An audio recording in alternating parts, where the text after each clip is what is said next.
क्रम में जिस देवी की चर्चा करने जा रही हूं, उनके विषय में बहुत ही कम लोगों को जानकारी है। मैंने ऐसा इसलिए कहा क्योंकि बहुत से ऐसे लोग होते हैं जिनके विषय में हमें जानकारी नहीं होती है और शायद जानकारी मिलने पर हम आश्चर्यचकित रह जाते हैं।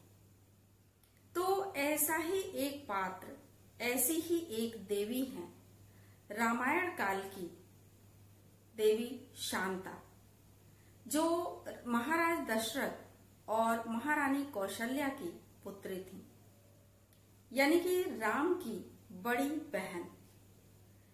पौराणिक कथाओं में उनका वर्णन कहीं कहीं मिलता है।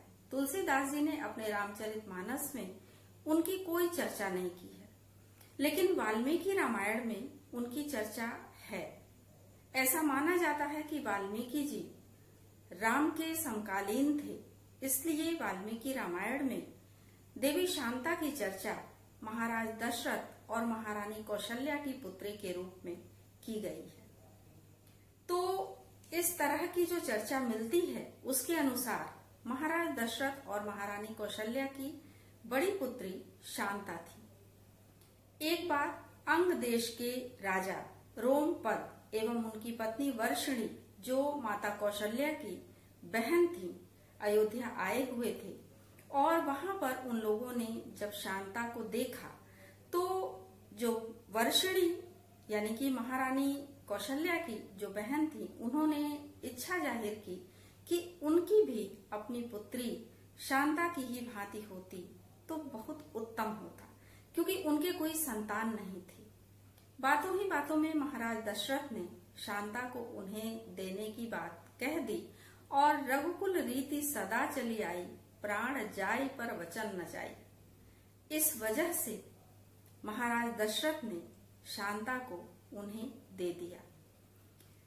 कुछ ऐसी किंवदंतियां भी हैं, कुछ ऐसी कथाएं भी हैं जिनके अनुसार कहा जाता है कि देवी शांता जब अयोध्या में थीं, 12 वर्ष तक अयोध्या में अकाल पड़ा, जिसका कारण देवी शांता को माना गया। तो अंततः प्रजा की भलाई के लिए महाराज दशरथ ने उन्हें महारानी कौशल्या की बहन वर्षिणी को दे दिया। तो कथा चाहे जो भी हो, ये वर्णन मिलता है कि देवी शांता राम की बड़ी बहन थी। कहा जाता है कि अंग देश के राजा रोमपद एवं उनकी पत्नी वर्षिणी शांता को पाकर अत्यंत प्रसन्न थे।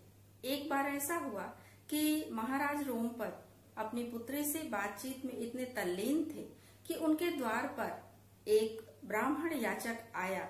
उन्होंने उसकी याचना को नहीं सुना।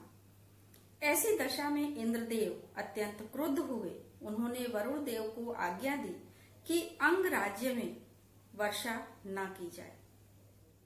यही हुआ, वहां पर अकाल पड़ा और तब महाराज रोमपद ने श्रृंग ऋषि को यज्ञ हेतु बुलाया। यज्ञ हुआ और वर्षा हुई। प्रजा में चारों तरफ प्रसन्नता छा गई।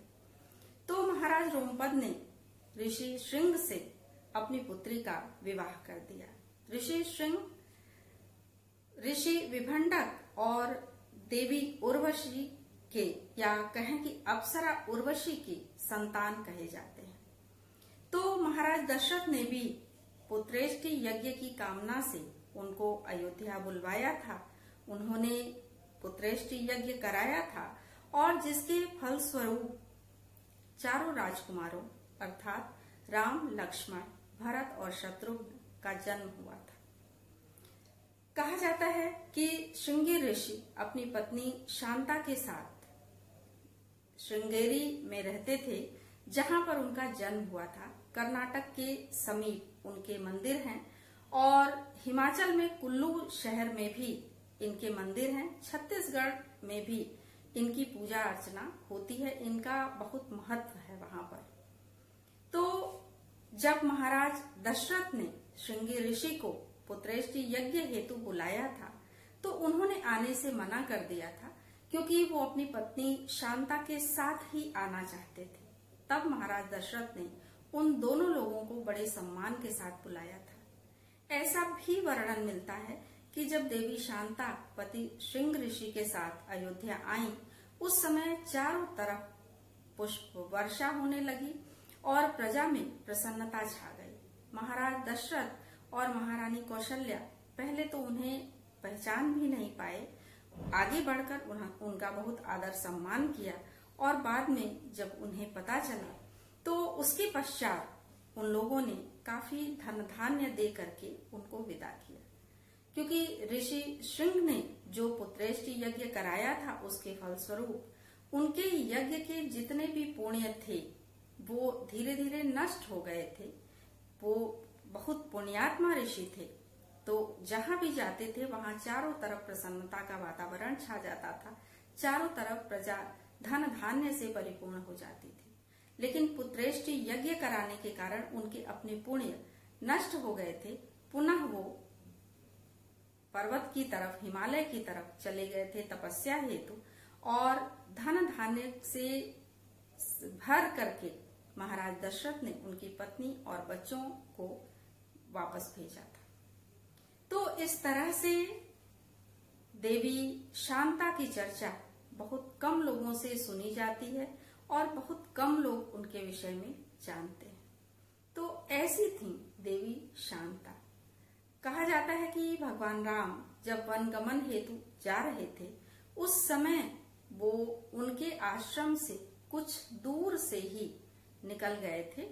उनके आश्रम में जाकर उनसे उनकी मुलाकात नहीं हो पाई थी।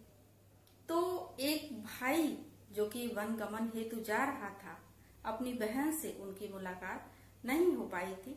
दोनों लोगों की उम्र में भी काफी अंतर था। चारों भाई उनसे बहुत छोटे थे। शांता और एक अन्य बहन भी उनकी थी जिनकी चर्चा मिलती है, लेकिन इन देवियों की चर्चा बहुत अधिक नहीं मिलती, इसलिए बहुत कम लोग इनके विषय में जानते हैं। तो आज के लिए देवी शांता की चर्चा, कल फिर कुछ और।